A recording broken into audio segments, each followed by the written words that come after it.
بسم اللہ الرحمن الرحیم۔ السلام علیکم۔ مزمل وائس آفیشل میں خوش آمدید۔ فے سے فوارہ، کاف سے قلم، لام سے لٹو، میم سے مرد۔ بانو کی نظریں قاعدے میں بنے مرد کے اوپر ٹک گئیں۔ سوٹ پہنے، ٹائی لگائے، سلیقے سے جمے ہوئے بال بنائے۔ میم سے مرد۔ اس کی زبان بار بار میم سے مرد کی گردان کرتی رہی۔ بانو بیٹا، آگے سبق یاد نہیں ہے؟ استانی کی آواز پہ اس نے چونک کر انہیں دیکھا اور آگے سبق پڑھنے لگی، مگر جب دوبارہ وہ اسی سبق پر پہنچی تو پھر وہی گردان۔ استانی کے ٹوکنے پر وہ سبق آگے بڑھا دیتی، مگر زندگی کے محور پر میم سے مرد ہر جگہ موجود رہتا۔ دادی اور ماں کے موقع بے موقع حکم، دروازہ جلدی بند کر دے، گھر میں کوئی مرد نہیں ہے، سرے شام باہر مت نکلو، گھر میں کوئی مرد نہیں ہے۔ کبھی گھر میں کیل بھی ٹھونکنی ہو تو دادی ہائے کر کے کہتی، گھر میں کوئی مرد نہیں ہے۔ گھر میں مرد نہ ہونے کا یہ احساس اس وقت اور بھی قوی ہو گیا جب وہ دادی کے ساتھ بازار سودا لینے گئی تو سودا زیادہ ہونے پر دکاندار نے کہا، اماں تم کیوں آئی ہو؟ کیا گھر میں کوئی مرد نہیں ہے؟ ایک بار مردم شماری والے آئے تو دادی نے دروازے کے پیچھے سے اپنا نام بتایا تو وہ کہنے لگے، اماں جی گھر کے سربراہ کا نام بتائیے۔ تب دادی کی آواز میں سارے زمانے کے دکھ سمٹ آئے۔ وہ اپنی نحیف آواز میں بولی، ہمارے گھر میں کوئی مرد نہیں ہے۔ گھر میں مرد نہ ہونے کی جو کمی تھی وہ ایک خوف کی طرح ان تینوں پر مسلط ہو گئی تھی۔ دادی اور ماں نے تو بڑے ہونے کی وجہ سے اس حقیقت کو تسلیم کر لیا تھا، مگر بانو کے ننھے سے ذہن پر اس احساس نے اس طرح قبضہ کر لیا تھا کہ وہ ہر وقت اسی سوچ میں رہتی کہ ہماری زندگی کس قدر خوبصورت ہوتی اگر ہمارے گھر میں بھی کوئی مرد ہوتا۔ گھر کے چھوٹے موٹے کام چٹکیوں میں ہو جاتے، کیل ٹھونکنی ہو، چارپائی کسنی ہو، بازار سے سودا لانا ہو، یا دروازے پر کوئی آ کر پوچھے کہ بیٹا جاؤ گھر سے کسی مرد کو بھیجو، تو وہ فوراً بھاگ کر اندر سے مرد کو بلا لاتی۔ مردم شماری والے آتے تو سربراہ والے خانے میں بھی مرد کا نام لکھا جاتا اور وہ کیسے فخر سے مرد کے ساتھ کھڑے ہو کر انہیں نام لکھتے ہوئے دیکھتی۔ عدم تحفظ کا یہی احساس تھا کہ وہ گلے کے بچوں کے ساتھ کبھی باہر نہیں کھیلتی تھی، مگر جب بڑی ہوئی اور اسکول جانے لگی تو یہ احساس اور شدید ہو گیا۔ اکثر لڑکیوں کو اس کے والد چھوڑنے اور لینے آتے تھے، وہ اپنے ساتھ لائی ہوئی چھوٹی موٹی چیزیں اسے دکھاتی، یہ چیزیں میرے ابا لے کر آئے ہیں۔ کبھی بتاتی کہ کل ہم ابا کے ساتھ گھومنے گئے تھے یا بازار جا کر چیزیں خرید کر لائے ہیں۔ چھوٹی بچیوں کو یہ احساس بھی نہیں ہوتا تھا کہ بانو کے ننھے سے دل پر کیا گزر رہی ہے۔ وہ جھیم کر چپ ہو جاتی، جیسے اس سارے معاملے میں قصور سراسر اسی کا ہے۔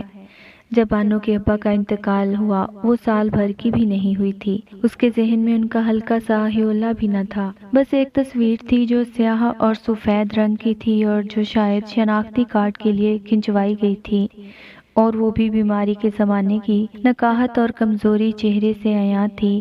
وہی تصویر بڑی کر کے دیوار پر لگا دی گئی تھی۔ اسی تصویر کو دیکھ کر اماں اور دادی آہیں بھرا کرتی تھیں، اور بانو کو یہی تصویر احساس دلاتی تھی کہ کبھی اس گھر میں بھی کوئی مرد رہا کرتا تھا، مگر یہ تصویر قاعدے والی تصویر سے بالکل مختلف تھی۔ بانو کا دل چاہتا تھا کہ قاعدے والی تصویر جیسا کوئی مرد اس گھر میں آئے، مسکراتا ہوا، کوٹ پہنے، ٹائی لگائے، سلیقے سے بال جمائے۔ وہ قاعدہ اس نے ابھی بھی بہت سنبھال کر رکھا ہوا تھا۔ اماں سے کہہ کر اس نے پلاسٹک کا کور چڑھا لیا تھا اور اسے اپنے کپڑوں والے بکسے میں رکھا ہوا تھا۔ ابھی اس نے سمجھداری کی عمر میں قدم ہی رکھا تھا کہ دادی ساتھ چھوڑ گئیں۔ دادا سرکاری ملازم تھے، دادی کو جو پینشن ملتی تھی وہ بھی آنی بند ہو گئی۔ ابا کی ملازمت ایسی نہ تھی کہ پینشن آتی۔ دادی کے 40ویں کے ایک دن بعد ہی اس کی پھوپھیوں نے گھر میں اپنا حصہ حاصل کرنے کی خاطر جھگڑا شروع کر دیا۔ ان کا کہنا تھا کیونکہ بھائی کا انتقال ماں کی زندگی میں ہی ہو گیا تھا، اس لیے ماں کی جائیداد میں بھابھی اور بچی کا کوئی حق نہیں بنتا ہے۔ بڑے پھوپھا نے حلق میں قاف کو گول کر کے بولتے ہوئے بڑے بڑے حوالے دے کر حق ثابت ہونے نہ ہونے کے ثبوت پیش کیے۔ وہ قانونی اور شرعی طور پر اپنا حق ثابت کرنے پر تلے بیٹھے تھے، تب بانو کی ماں نے پہلی بار اپنی زبان کھولی۔ آپ یہ شین قاف رہنے دیں بھائی صاحب، اور یہ بتائیں کہ آپ لوگ چاہتے کیا ہیں، کیونکہ اگر آپ لوگوں نے ہمیں بے دخل کرنے کا فیصلہ کر لیا ہے تو قانون اور شریعت کا رخ اپنی طرف موڑ لیں گے۔ ایک ایسی عورت جس کے سر پر کسی مرد کا سایہ نہ ہو، وہ اور کیا کر سکتی ہے سوائے اس کے کہ چپ چاپ یہاں سے چلی جائے۔ یوں وہ ماں بیٹی ایک کرائے کے مکان میں آ گئیں۔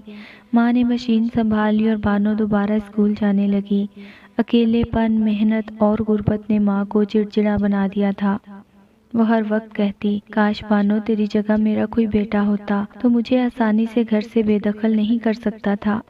بانو دن بدن جوان اور خوبصورت ہوتی چلی جا رہی تھی۔ گھر میں ٹھیکرے آتے، پتھر آتے، خط اور پرزے آتے، مگر رشتے نہ آتے۔ ماں کے پاس دینے کے لیے کیا تھا جو رشتے آتے، مگر بانو کا دل پڑھنے میں لگا رہتا تھا۔ گلی کے نکڑ پہ کھڑے اوباش لڑکے آتے جاتے، فکرے کستے، مگر وہ نظر اٹھا کر بھی نہ دیکھتی۔ اسے ہر وقت ماں کی تنبیہ یاد رہتی، بانو بیٹا، سنبھل سنبھل کر قدم رکھنا، ہمارے سر پر کوئی مرد نہیں ہے۔ یوں بانو سنبھل سنبھل کر قدم رکھتی بی اے پاس کر گئی اور اسے ایک چھوٹے سے پرائیویٹ اسکول میں ٹیچر کی نوکری مل گئی۔ تب بڑی پھوپھی نے اپنے اوباش بیٹے کے لیے ان کے گھر چکر لگانے شروع کر دیے۔ ان کا لڑکا دوبارہ جیل جا چکا تھا اور پکا چرسی تھا۔ پھوپھی کا خیال تھا بانو سے اگر اس کی شادی ہو جائے گی تو وہ سنبھل جائے گا، اس طرح ٹوٹے رشتے بھی بحال ہو جائیں گے، مگر اس کی اماں نے انکار کر دیا۔ پھوپھی کا بیٹا تو پاگل ہو گیا تھا۔ اس نے دروازے پر آ کر بآواز بلند بانو کے چال چلن پر اتنی کیچڑ اچھالی کہ محلے والوں کو مداخلت کرنی پڑی۔ محلے کا کونسلر اپنے ساتھ پولیس کو لے کر آیا اور لڑکے کو موبائل میں ڈال کر لے گیا۔ دونوں پھوپھیاں آ گئیں، جوان بچوں کی مائیں تھیں، اتنا بڑا کنبہ تھا، ان سب نے مل کر بانو کی ماں پر اتنا دباؤ ڈالا کہ مجبوراً اس نے کونسلر سے لڑکے کو چھوڑنے کی درخواست کر دی۔ کونسلر شریف آدمی تھا، کہنے لگا، اماں جی سوچ لیں، لڑکا پکا بدماش ہے، آپ جوان بیٹی کی ماں ہیں، سر پر کوئی مرد نہیں ہے، اگر لڑکے کو سزا نہ ملی تو اور بھی شیر ہو جائے گا، آئے دن تنگ کرے گا۔ بانو کی اماں کہنے لگی، کونسلر صاحب یہی تو مشکل ہے، گھر میں کوئی مرد نہیں ہے، سسرال والے گھر میں بیٹھے ہیں، جینا حرام کر رہے ہیں، اگر میں نے لڑکے کو سزا دلوا دی تو نہ جانے میری بیٹی کے متعلق خاندان میں اور کیا باتیں پھیلا دیں گے۔ ہم نے ہر قدم پھونک پھونک کر رکھا ہے، میں نہیں چاہتی میری شریف بیٹی بدنام ہو جائے۔ میرے سسرال والے وعدہ کر رہے ہیں کہ لڑکا اب محلے میں یا بانو کے آس پاس نہیں بھٹکے گا۔ اماں جی آپ کی مرضی، ورنہ ہم تو لڑکے کو ایسی سزا دلواتے کہ یاد رکھتا۔ بانو کی اماں سمجھ رہی تھی کہ لڑکا اب تنگ نہیں کرے گا۔ انہوں نے مکان مالک کی بیوی اور ایک دو لوگوں سے رشتے کے لیے کہہ دیا، خود بھی تگو دو میں لگ گئی۔ اب تو بانو کی نوکری بھی لگ گئی تھی، شاید اسی لالچ میں کوئی رشتہ لے کر آ جائے۔ اماں کو بانو کی نوکری کی وجہ سے آرام ملا تھا۔ وہ کہتی، بانو تو میرا بیٹا ہے، مگر بانو کو اندازہ ہو گیا تھا کہ اس معاشرے میں بیٹیاں چاہے کتنا بھی پڑھ لکھ لیں اور ماں باپ کا سہارا بن جائیں، بیٹا ہرگز نہیں بن سکتی۔ اسکول کے مالک اچھی خاصی عمر کے آدمی تھے، مگر وہ بھی خواہ مخواہ بانو کو دفتر میں بلا کر بٹھانے لگے تھے۔ جب بانو پوچھتی، سر آپ نے مجھے کیوں بلایا ہے؟ بچوں کی پڑھائی کا حرج ہوتا ہے، تو وہ کہنے لگے، آپ کو میں نے ملازمت دی ہے، آپ بچوں کو پڑھائیں یا میرے دفتر میں بیٹھی رہیں، اس سے آپ کو کیا فرق پڑتا ہے؟ اسکول کی ٹیچر آپس میں گھسر پھسر کرتی اور زیر لب مسکراتی۔ تب بانو کی سمجھ میں آیا، وہ نوکری چھوڑ کر آ گئی۔ اماں کو اندازہ ہو گیا تھا کہ کیا قصہ ہوا ہوگا جو بانو نے لگی بندھی نوکری پر لات ماری ہے۔ اب دونوں ماں بیٹیوں نے مشین سنبھال لی۔ اس دن وہ گہری نیند سو رہی تھی کہ اسے کمرے میں کسی کی موجودگی کا احساس ہوا، پھر اس سے پہلے کہ وہ چونکتی، بدبو کے احساس کے ساتھ ہی ابکائی سی آئی۔ کسی نے اس کے منہ پر ہاتھ رکھ کر کہا، بانو میں نے شرافت سے تیرا ہاتھ مانگا تھا، تیری ماں نے مجھے حوالات میں بند کروا دیا، اب میں تجھے دنیا کو منہ دکھانے کے قابل نہیں چھوڑوں گا۔ بانو نے خود کو چھڑانے کے لیے ادھر ادھر ہاتھ مارا تو پیتل کا گلاس ہاتھ میں آ گیا، اس نے وہی اٹھا کر دے مارا۔ گلاس سامنے لگے شیشے پر جا لگا، شیشہ ایک چھناکے سے ٹوٹ گیا، مگر اس کی عزت پارا پارا ہونے سے بچ گئی۔ ماں نے چور چور کا شور مچا دیا تو پھوپھی کا لڑکا دیوار کود کر بھاگ گیا اور بانو پلنگ پر بیٹھی پھوٹ پھوٹ کر روتی رہی۔ مالک مکان کی بیوی ایک ہمدرد عورت تھی، کہنے لگی، اماں جی بیٹی کو جاگتی آنکھوں اپنے گھر کا کر دو، ورنہ نہ جانے یہ دنیا تمہارے بعد اس کا کیا حشر کرے گی۔ میں رشتہ کہاں سے لاؤں جو بیٹی کو اس کے گھر کا کروں؟ ایک رشتہ ہے تو مگر آپ کے معیار کا نہیں ہے۔ مالک مکان کی بیوی ہچکچاتے ہوئے کہنے لگی، تم رشتہ لے کر آؤ، اب جو حالات ہیں اس میں معیار کیا دیکھنا، اب تو لڑکی گھر کی چار دیواری میں بھی محفوظ نہیں رہی۔ دوسرے دن غفور اماں جی کے سامنے بیٹھا کہہ رہا تھا، اماں جی میں ذات کا گجر ہوں، 40 بھینسیں ہیں، 2 بیویاں مجھے چھوڑ کر جا چکی ہیں، اب ذات برادری میں مجھے کوئی بیٹی دینے پر تیار نہیں ہے۔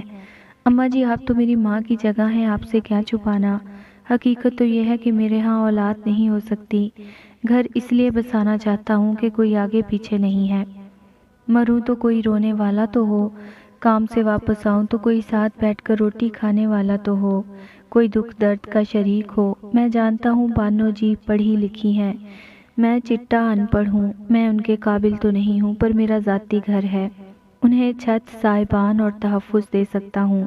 مجھے آپ کے بارے میں معلوم ہے، اللہ کی قسم بانو جی کی طرف کوئی نظر اٹھا کر دیکھے تو آنکھیں ہی نکال لوں گا۔ بانو نے پردے کی جھری سے دیکھا، سرخ اور سبز لنگی پر بوسکی کا کرتا پہنے ایک ادھیڑ عمر شخص بیٹھا تھا، اس نے پگڑی اتار کر گود میں رکھی ہوئی تھی۔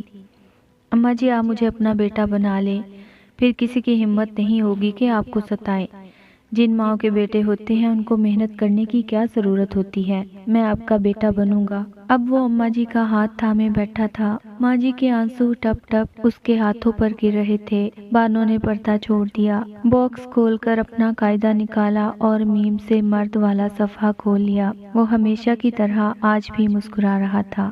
بانو کی آنکھ سے آنسو گرے اور قاعدے والی تصویر دھندلا گئی۔ اب وہاں غفور گجر بیٹھا مسکرا رہا تھا۔